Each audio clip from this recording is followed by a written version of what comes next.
Hi, my name is Ahona Dam, and I'm a sophomore at Newton South High School. Today, I'm going to tell you all a story that I wrote myself about a man named Gaurav who travels across India's borders to get his family during the time of India's partition in 1947. The title of the story is Torn. The mother's cry could be heard from kilometers away. The dense trees formed a canopy over her enlarged belly.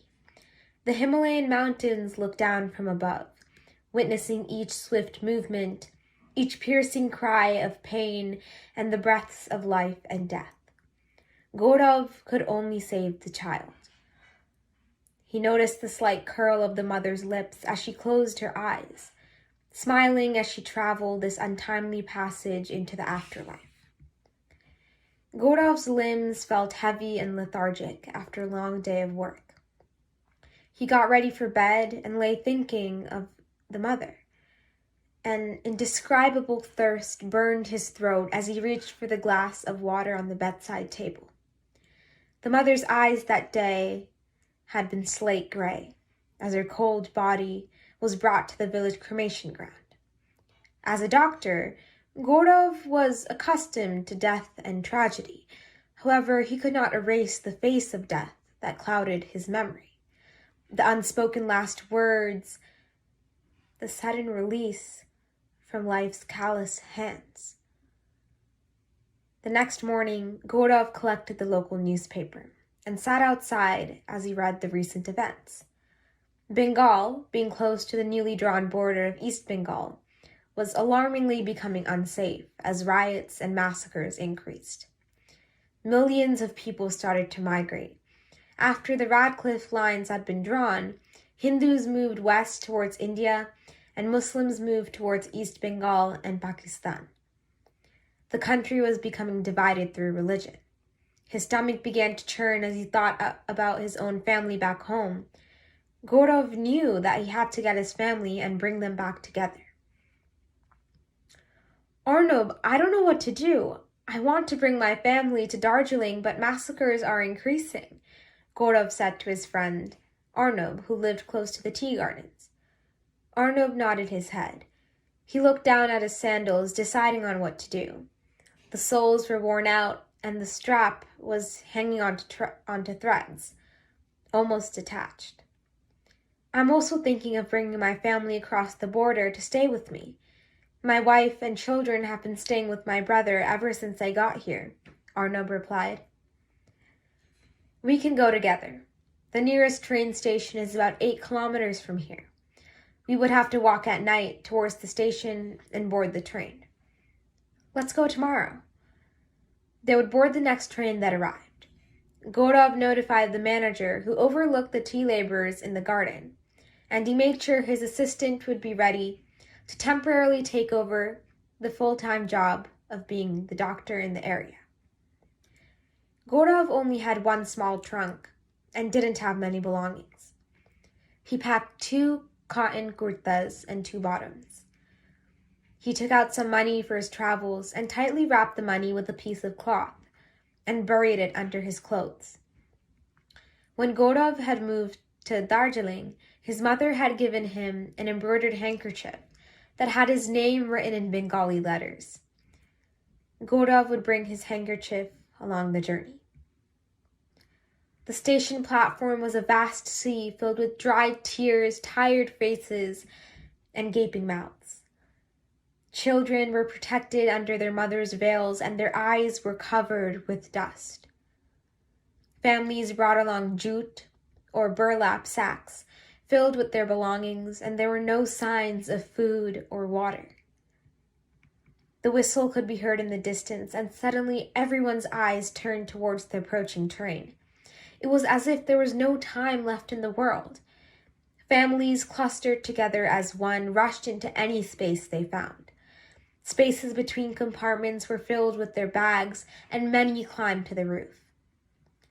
Come on, we must move quickly. We might not have space, Arnob said urgently. Gaurav nodded and was worried about their belongings.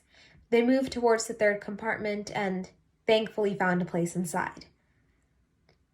The train was approaching the newly drawn border of East Bengal. Hushed voices and worried whispers could be heard throughout their compartment. Gaurav read in the papers that train attacks were common near the border.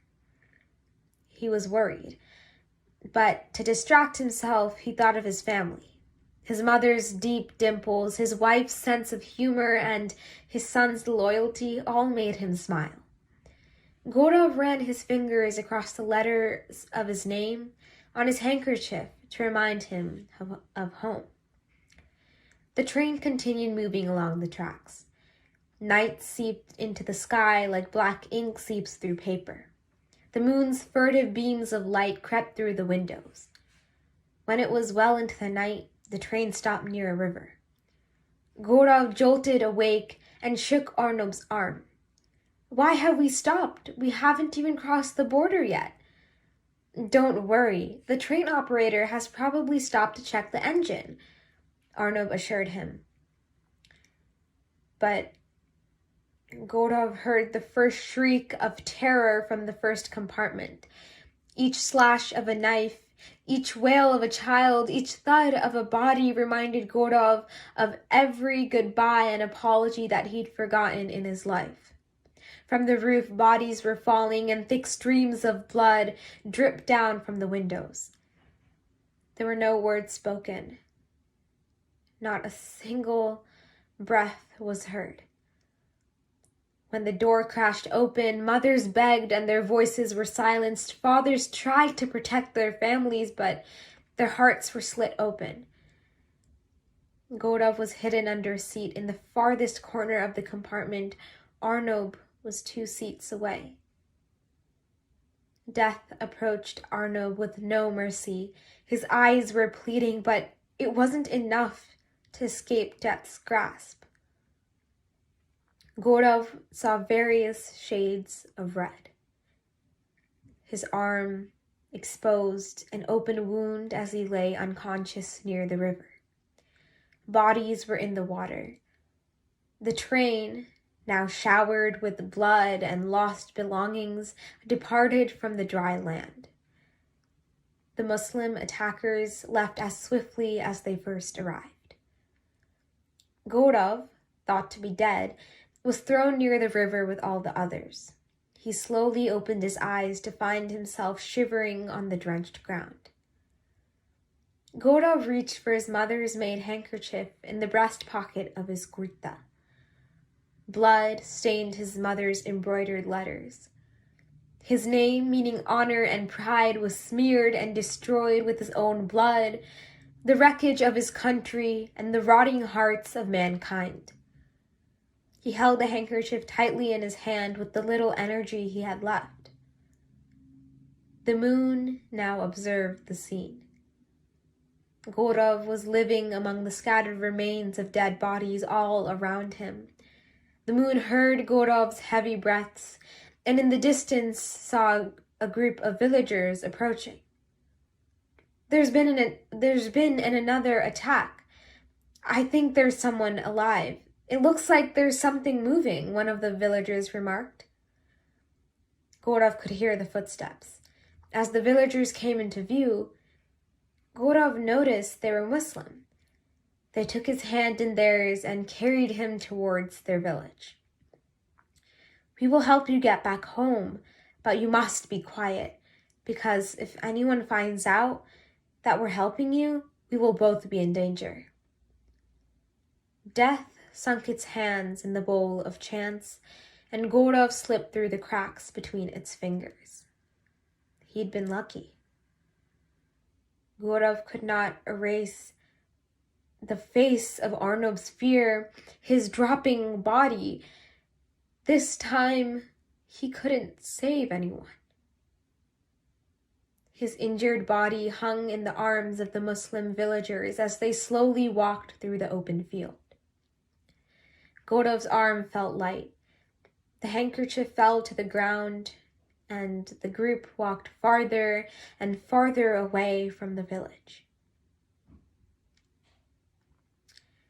I wrote this story loosely based on my great-grandfather's experience and my grandmother's accounts of the partition of 1947 that took place in the subcontinent of India. However, this story truly connects to the detachment of families on a global level. Millions of refugees flee their country due to war, crisis, and environmental effects. And there are other reasons as well. Many immigrants also leave their country for a better future.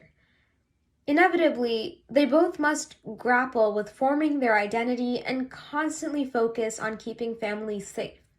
There's a sense of desperation which allows refugees and immigrants to build strength from within, to travel across borders. After hearing stories about the partition from my family, and also researching and reading multiple perspectives about the partition online, I grew a new admiration for those families who dream of opportunity and better life for future generations. Thank you.